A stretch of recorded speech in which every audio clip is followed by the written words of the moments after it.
enyi unu Canoe achara a ga-eji na-aga ụzọ n'Aba a ga-eji na-aga ụzọ bata ị gaa soshal midia a na-ekwu na-arụ ọrụ ụzọ n'Aba nọmba 1 gọvanọ ebe a na-arụ ụzọ na-eche ndị mmadụ chi akpa ụkwụ ha n'aka na-aga na-eche ndị mmadụ chi akpa ụkwụ ha n'aka ihe awụ nkwọngwa Aba biznes area ebe na-eweta ego na Abia steeti Aba ndị mmadụ na-ata afụfụ lee ka ndị mmadụ si ata afụfụ na Aba na-aga na Aba na people na-ata afụfụ ihe a ya wụcha biznes area ebe na-eweta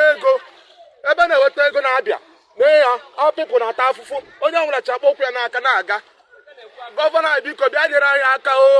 unu hapụnụ soshal midia ihe ndị mmadụ na-epostu ndị mmadụ bịa na-epostu na soshal midia na-arụ ọrụ na Aba n'ọwa agbawa ebe a na-arụ ọrụ ihe a na-emewe itegharị ebe a rụrụ arụ asara na-arụ ụzọ biko gọvanọ bịa nyere anyị aka ihe awụcha ndị mmadụ